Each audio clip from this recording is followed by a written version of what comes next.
podcast SMA Islam Sultan Agung 1. Saatnya berbagi ilmu di bulan Ramadan. Assalamualaikum warahmatullahi wabarakatuh. Waalaikumsalam warahmatullahi wabarakatuh.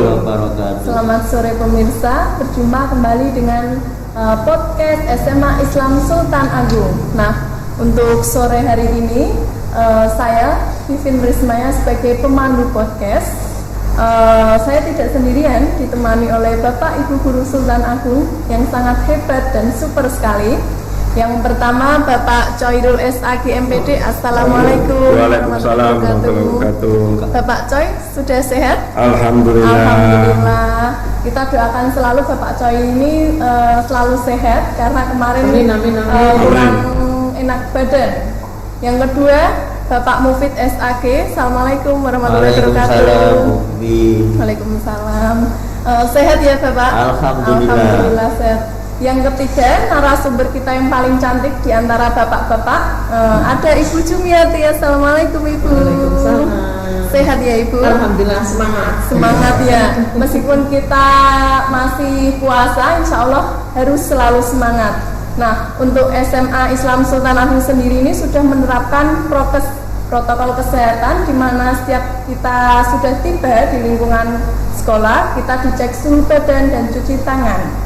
Alhamdulillah kita semua sudah vaksin. Alhamdulillah. Nah, kalau kita sudah vaksin, bolehlah kita maskernya dibuka ya, biar kita kelihatan cantik dan cakep. Buka maskernya ya. Untuk sore hari ini saya akan membawakan tema pergaulan remaja dalam Islam. Nah, pergaulan remaja ini berbeda dilihat dari sejarah historisnya. Itu kan zamannya Bu Jumiati dengan zaman saya itu sangatlah berbeda. Jauh sekali. Mungkin di eranya Bu Jumiati itu ketika lawan jenis berboncengan atau bergandeng tangan, jalan-jalan itu hal yang sangat tabu ya, hal yang sangat aneh dan kurang sopan. Kalau di era modern 4.0 ini sepertinya hal semacam itu seperti sudah hal yang sangat biasa. Nah, daripada saya banyak berbicara, lebih baik kita ke narasumber yang super hebat. Yang pertama Bapak Coy. Nah, menurut Bapak Coy, pergaulan remaja dalam pandangan Islam itu yang baik seperti apa, Bapak? Terima kasih. Assalamualaikum warahmatullahi wabarakatuh. Waalaikumsalam warahmatullahi Pergaulan menurut pandangan Islam, bahwasanya kita tahu sebagai manusia itu memang tidak lepas dari makhluk sosial. Tentunya kita harus melakukan hubungan dengan lawan jenis atau berhubungan dengan sesama manusia, bahkan juga mungkin berhubungan dengan lingkungan. Tapi yang jelas kita tahu bahwasanya kita untuk melakukan pergaulan itu memang dianjurkan oleh agama, sebagaimana dalam surat Al-Hujurat ayat 13, A'udzubillahi minasyaitonirrajim, ya ayyuhan nas inna khalaqnakum min dzakari wa untha wa ja'alnakum syu'uban wa qabaila lita'arafu inna akramakum indallahi atqakum. Yang artinya, hai manusia, aku ciptakan laki-laki dan perempuan, dan kamu ciptakan berbangsa-bangsa dan bersuku-suku agar untuk saling kenal mengenal. Dan yang paling di sisi Allah yang paling mulia itu adalah orang yang bertakwa. Jadi tentunya kita ini diciptakan oleh Allah lawan jenis, laki-laki, perempuan, dan dijadikan berbangsa-bangsa, bersuku-suku. Tujuannya apa? Untuk saling mengenal, untuk saling melakukan interaksi, untuk saling melakukan pergaulan. Tapi kita tahu bahwasanya di mata Allah, bahwasanya orang yang paling mulia di sisi Allah itu adalah orang yang bertakwa, yaitu selalu menjalankan perintah-perintahnya, menjalankan segala larangan-larangannya. Apalagi kita tahu bahwasanya seorang remaja itu sangat labil sekali karena masa transisi antara anak-anak dan masa dewasa. Tentunya anak remaja ini harus tahu batasan-batasan pergaulan-pergaulan yang harus dilakukan. Jangan sampai salah pilih teman, salah pilih bergaul, sehingga menjadi anak yang melakukan perbuatan penyimpangan. Sementara itu yang dapat kami sampaikan. Nah, memang betul bahwa remaja ini masa yang paling apa ya Pak? Kalau menurut saya iya, masa transisi itu masa yang paling menyenangkan ya Pak ya, dari anak-anak, dari masa SD itu kan masih anak-anak, terus kita SMP, SMA itu masa remaja masa yang paling indah katanya seperti itu. Nah, kalau kita tadi berbincang dalam segi Islam, sekarang kita bergeser sedikit ke era yang agak sedikit modern, ke modern lebih tepatnya, itu mengenai pergaulan remaja dalam era modern ini akan disampaikan oleh Ibu Jumiati. Semoga Ibu. Terima kasih. Ini di sini tadi telah dikatakan sama Pak Khairul bahwa remaja itu kan sebenarnya masa transisi, mulai ada perubahan-perubahan yang sangat menonjol sekali. Maka dari itu untuk pergaulan remaja yang saat ini kan sangat memprihatinkan sekali. Makanya kalau kita sebagai orang tua di sini kita harus punya tameng yang kuat. Apalagi zaman sekarang seperti ini, pergaulan remaja yang modern yang sangat kalau dilihat itu ya sebenarnya memang kalau di dalam ajaran Islam menyimpang sekali ya. Tapi kadang anak-anak sekarang kan kepengen diakui eksistensinya, diakui keakuannya, bahwa kalau dia sudah melaksanakan atau bisa mengikuti teman-temannya, dia akan merasa bangga. Nah, di situ kadang kita perlu memberikan arahan kepada anak-anak. Contoh pergaulan remaja modern sekarang saat ini, misalnya tadi ya pacaran itu benar dilarang di agama kan tidak boleh. Cuman kadang karena pengaruh budaya barat, terus karena lihat kondisi temannya yang seperti itu, akhirnya dia kan ngikut dan sebagainya. Terus yang selanjutnya adalah pergaulan yang modern sekarang ini adalah kurangnya kasih sayang terhadap orang tua. Banyak sekali anak-anak sekarang yang penting dipegangi HP atau gadget itu ya, jadinya anaknya kalau sudah dikasih itu kan udah orang tua ada seperti dia diem, lost control seperti itu kan sebenarnya merusak itu.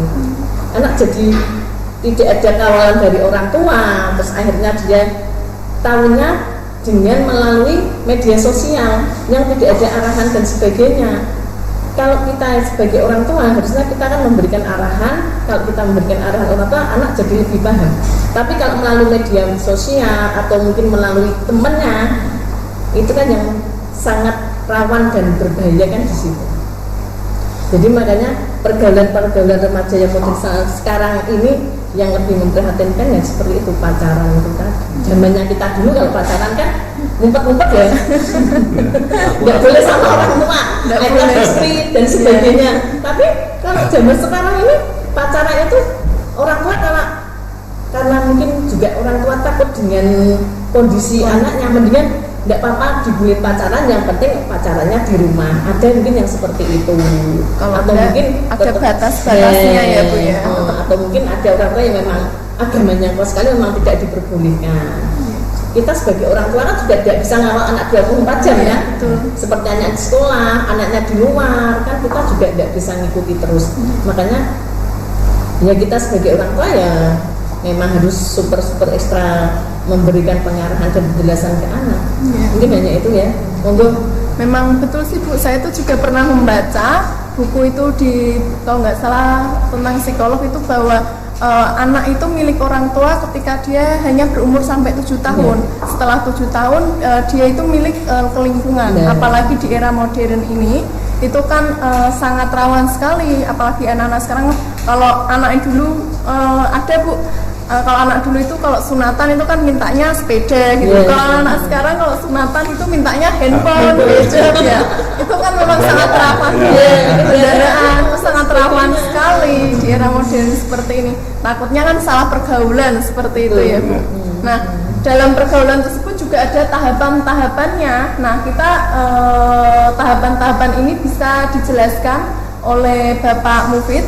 Semoga Bapak. Oke. Assalamualaikum warahmatullahi wabarakatuh. Waalaikumsalam warahmatullahi wabarakatuh. Alhamdulillah pada siang dan ini menjelang berbuka ya mungkin ya. dalam berdua dengan adanya lihat podcast nanti sambil menunggu maghrib ya. Tidak kroso ya Pak? Nanti maghrib. Tema sekarang ini memang sangat menarik sekali. Mungkin dari kalangan remaja juga ingin mengetahui lebih jauh bagaimana toh pergaulan dalam Islam, dalam frame Islam. Tadi sudah banyak disebutkan oleh Bapak Khairul Hujum. Memang harus hati-hati dalam pergaulan remaja. Apalagi remaja ini nantinya menjadi orang tua besok. Ya, subhanul yaum rijalul qad, bahwa orang muda sekarang ini menjadikan tumpuan besok. Dan ada juga yang mengatakan bahwa nasib bangsa tergantung pada pemudanya. Kalau pemudanya ini jelek, naudzubillah, nanti bangsa kita juga akan terpengaruh. Berhubungan dengan apa yang disampaikan oleh Bu Vivin tentang tahapan-tahapan dalam kita bergaul, yang pertama tentunya ada yang namanya ta'aruf dalam bahasa Arab itu. Ta'aruf itu saling mengenal.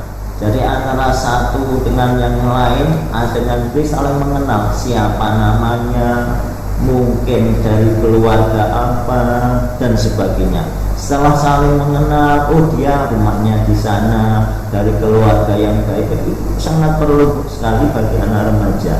Setelah ta'aruf, saling mengenal, kemudian menginjak ke atasnya yaitu tafahum. Ya, secara tafahum ini adalah saling mengerti. Ya, apakah dia itu kesukaannya apa, umpamanya main di sana dibawa ke kesukaan itu akan lebih mengeratkan antara si A dan si B itu. Setelah kenal sudah, oh kesukaannya dia mungkin mie ayam mungkin atau sate ya. Cuma senang ya gitu ya. Nah, itu kan lebih erat lagi. Maka akan ditindaklanjuti kepada yang ketiga yaitu ta'awun, saling tolong menolong. Ya, setelah kenal kesukaannya apa, mungkin salah satu contoh, kemudian saling ta'awun, tolong menolong. Apalagi di era sekarang ini dengan media komunikasi sangat baik sekali. Umpamanya ada salah satu teman yang kita untuk minta pertolongan lewat WA ataupun kemudian bisa didatangi kepada anak tersebut, sehingga ada satu tadi ta'aruf, tafahum dan ta'awun. Kemudian meningkat lagi yaitu adanya takaful, yaitu bersama-sama untuk memikul beban. Nah, seperti contohnya umpamanya ada saudara kita yang sakit atau teman-teman ada yang sakit. Nah, kemudian dari grup tersebut kok ternyata dia sakit dengan mendadak sehingga dia berobat tidak punya apa-apa. Nah, dari grup tersebut mungkin mengumpulkan dana, ya, memberikan dana iklannya berapa terkumpul sehingga bisa untuk biaya mungkin berobat atau di rumah sakit. Ini yang namanya takaful, sehingga orang-orang atau teman-teman saling saling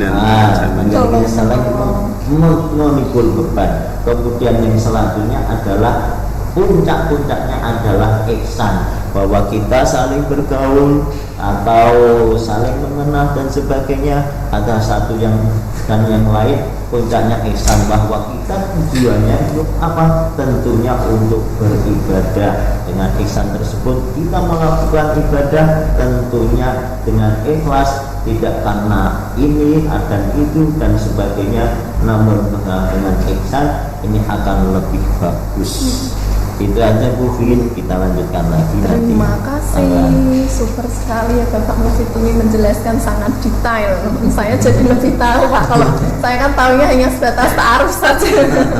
Ternyata ada tahapan-tahapannya sendiri. Nah, selain itu ada beberapa memang faktor penyebab remaja yang dikatakan bisa menyimpang. Nah, faktornya itu mungkin ada banyak ya Bapak Ibu. Barangkali Bu Jumiati bisa menambahkan faktor-faktor menyimpang. Faktor-faktornya itu kalau di dalam pergaulan remaja itu sebenarnya kan ada faktor internal dan eksternal. Eksternal itu berarti kan dalam dirinya sendiri. Iya. Kalau eksternal kan dari luar. Kalau dalam dirinya sendiri itu mungkin karena kekosongan jiwa. Mungkin kalau remaja merasa dia sendiri, mungkin tidak ada teman curhat, tidak ada teman untuk ngobrol, dia hanya sendiri menyendiri, akhirnya dia kan berhayal, berimajinasi. Imajinasinya yang kuat itu akan menyebabkan, kalau imajinasinya baik bisa ada hal yang positif ya, tapi kalau imajinasinya jelek, nah itu kan nanti arahnya juga ke yang jelek. Terus kasih sayang terhadap perhatian orang tua, dia merasa di rumahnya tidak diperhatikan, orang tuanya sibuk. Zaman sekarang itu kan banyak orang tua berkarir ya, cari duit dan sebagainya, anaknya pengen sekolah, sampai sekolah nyok, gue karena tak tidak ke sekolahan, tidak tahu nanti di sekolahan bagaimana, nih ada apa-apa, tetap orang tua kan sebenarnya juga terlibat di sini. Nah, makanya kita sebenarnya tidak bisa jalan sendirilah. Untuk misalkan anak cucu sendiri kan juga tidak bisa, semua butuh dorongan dari orang tua, dari lingkungan keluarga, dari lingkungan yang lainnya, mungkin yang lainnya. Ya, mungkin saya bisa menambahi penyimpangan remaja itu memang tadi sudah disampaikan oleh Bu Jumiati, terutama adalah mungkin faktor keluarga. Karena ada faktor keluarga, faktor yang ada di lingkungan sekolah, ada faktor di lingkungan masyarakat.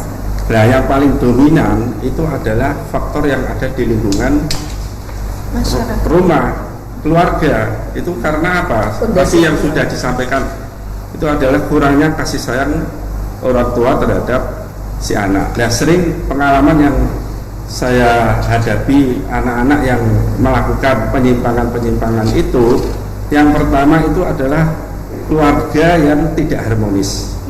Mungkin karena ada keluarga yang antara suami istrinya cerai, broken home. Nah, terus ada juga yang kedua orang tuanya itu sibuk. Secara rumah tangga bagus, cuma karena istrinya kerja sibuk, suaminya kerja juga sibuk, lah akhirnya si anak ini merasa tidak diperhatikan. Nah, sehingga karena orang tuanya itu sibuk, sehingga lupa untuk mengurus anaknya. Ini yang sering saya hadapi, anak-anak itu melakukan penyimpangan itu. Faktor yang paling besar adalah di lingkungan keluarga. Terutama ya tadi karena orang tuanya itu karena cerai, sehingga karena sudah cerai terhadap anaknya ini, antara istri dan suaminya itu mencari perhatian pada anaknya, inginnya anaknya itu ikut ibunya atau ingin ikut bapaknya, atau mendukung bapaknya atau mendukung ibunya. Nah, ini kadang-kadang sudah saling mempengaruhi, sehingga anak itu bingung ini mau bersikap apa. Keduanya memang harus kedua orang tuanya. Nah, kemudian faktor yang lain itu juga masalah teknologi, HP. Nah, ini HP itu, kalau HP itu bagus kalau dia mampu menggunakannya. Nah, kalau sampai HP itu tidak digunakan dengan sebaik-baiknya karena teknologi, malah digunakan untuk hal-hal yang tidak baik. Contohnya misalkan membuka video porno atau mungkin dan lain sebagainya. Ini juga sangat berpengaruh sekali dalam penyimpangan dalam remaja. Mungkin itu yang bisa saya tambahkan. Nah, yang menambahkannya, silakan Pak. Jadi tadi sudah agak banyak, tapi ada juga yang belum ya. Jadi faktor eksternal sudah ya tadi, mungkin dari lingkungan. Yang paling utama itu lingkungan dan teman. Apalagi lingkungannya itu yang serba SS ya, super sempit sekali. Ini juga menjadi pemicu anak untuk melakukan penyimpangan. Seperti contohnya di kota-kota besar itu, di mana rumahnya ini hanya mungkin di emper-emper dan sebagainya, dengan pendidikan agama yang kurang, sehingga banyak tawuran-tawuran. Apalagi pada bulan Ramadan itu tiap tahun mesti aja. Di antaranya yaitu mungkin. Kemudian yang disampaikan Pak Viro yaitu faktor internal, yaitu broken home. Maka dalam buku Bimo Walujo itu broken home itu dibagi dua, yaitu broken home semu dengan broken home yang nyata. Broken home semu itu tadi yang disampaikan Pak Khairul, bahwa orang tua itu sebetulnya ya tidak ada masalah dengan anak, namun anak ini sering tidak ketemu sama anaknya. Orang sudah bapak atau ibunya pergi berangkat kerja Anaknya masih pagi, anaknya masih tidur, pulang kerja Anaknya terus sudah tidur. tidur. Nah, ini akhirnya intensitas antara anak dengan orang tua kan jarang. Nah, mungkin pas bareng makan bareng juga jarang, ngobrol bareng juga jarang. Kadang orang tua hanya mempunyai apa pikiran, saatnya pokoknya sudah saya penuhi, saya butuh ya. Dan broken home nyata ini sudah jelas ya, antara orang tua tidak ada keharmonisan, apalagi sudah pisah, si bapak punya Nikah lagi. istri lagi, ibu nggak mau kalah, aku ya juga bisa. Berat ya, Pak, kalau Ini malah tambah berat. Iya. Maka banyak sekali anak-anak yang ini penyimpangan ini kalau ditanya sebagian besar kayak gitu itu, tapi juga ada yang tidak, ini malah lebih jauh lagi, maksudnya bisa mengendalikan walaupun orang tua saya mempunyai keinginan yang kuat, dan itu malah lebih bagus lagi. Namun kebanyakan yaitu dari broken home. dari broken home ya. Padahal kalau dari broken home itu kan anak itu hanya itu ya Pak, apa Pak Jadi namanya? figur toh. Iya, kehilangan Ya, ibunya. teladan dari kedua orangnya. Curhatnya kan juga Curhatnya nggak ada. ya. Apalagi kalau Kelesahnya. iya, dua-duanya itu memutuskan menikah lagi ya Pak ya. Jadi anak tersebut merasa sendirian, tidak tahu Iya. mau cerita ke siapa. Nah, selanjutnya mengenai solusi terbaik. Solusi terbaik atas penyimpangan-penyimpangan tersebut, kita bisa memberikan sedikit solusi. Barangkali nanti pemirsa yang ada di rumah bisa kalau kita kena penyimpangan itu kita bisa menerapkan solusi di diri kita. Monggo Ibu Jumiati barangkali punya solusi atas permasalahan penyimpangan remaja. Untuk pergaulan remaja itu yang menyimpang seperti yang banyak yang dialami saat ini, itu yang pertama itu yang harus ditanamkan kepada anak itu adalah tentang ajaran Islam. Kadang makanya orang tua sekarang banyak yang menyekolahkan anaknya kepengen sekolahnya di Islam. Makanya sekarang sekolah Islam itu jadi andalannya orang tua. Karena apa? Orang tua kepengen anaknya tahu tentang budaya Islam. Itu salah satu benteng agar anak itu tahu tentang agama. Monggo.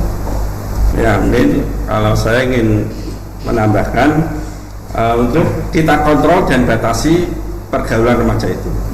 Jadi kita batasi, kita kontrol saat dia bermain HP itu dia bisa mengkontrol. Jangan sampai menggunakan HP tadi disalahgunakan. Kemudian termasuk mengurangi ini seperti tadi yang disampaikan oleh Bu Jumiati tentang masalah pacaran tadi. Islam jelas memang melarang, tapi untuk sekarang itu dilarang mungkin sulit. Yang penting ada yang menjaga. Seandainya di rumah itu ya tetap ada pihak ketiga lah, tidak hanya berdua. Termasuk misalkan dia keluar jalan-jalan keluar, itu yang penting masih ada muhrimnya yang mengikuti. Jadi dengan demikian itu akan meminimalisir penyimpangan-penyimpangan yang akan dilakukan. Kemudian juga yang tak kalah pentingnya adalah memberikan tauladan, yaitu mungkin terutama orang tua ya. Orang tua memberikan teladan kepada anaknya. Misalkan orang tua akan menyuruh anaknya, ayo sholat. Gimana anaknya mau sholat dong? Orang tuanya saja tidak sholat. Iya. Orang tua malah nonton TV. Malah nonton TV. Ayo ngaji dan darus. Kan malah orang tuanya sendiri guru bijaya tidak tahu. Nah, ini yang sangat dominan. Teladan dari orang tua itu sangat dominan sekali, sehingga bisa memberikan contoh yang lebih baik. Itu mungkin tambahan dari saya. Mungkin Pak Mufid. Ya, saya nambah sedikit. Tadi sudah banyak disampaikan Bu, Pak Khairul. Kemudian orang tua juga selektif dengan adanya teman dia, ya. Sebab banyak sekali orang tua itu tidak tahu temannya di mana. Ada orang tua atau anaknya pergi jam segini kok belum pulang ya. Kemudian ditelepon mesti ada di HP-nya dimatikan. Nah, sehingga kalau orang tua nggak tahu temannya dia, maka dia akan kontak kesulitan. Mau nyari di mana juga kesulitan. Nah, sebetulnya nanti sebagai orang tua ini harus tahu, Mas, saya mau main kemana? Oh, si A. Nah, itu nanti harus tahu di mana tempatnya, di mana orang tuanya, bagaimana. Tentunya dengan itu kalau ada terjadi apa-apa kok belum pulang, bisa konfirmasi atau komunikasi dengan teman tersebut. Terima kasih Pak Mufid, Pak Coy, Bu Jumiati sudah memberikan sedikit gambaran yang baik boleh kita terapkan ke dalam diri kita sendiri. Allah baik semua ya. Semoga puasa kita lancar terus sampai hari raya nanti. Terima kasih, sehat selalu Bapak Ibu. Semoga virus corona ini segera berlalu. Amin. Assalamualaikum warahmatullahi wabarakatuh. Waalaikumsalam warahmatullahi wabarakatuh.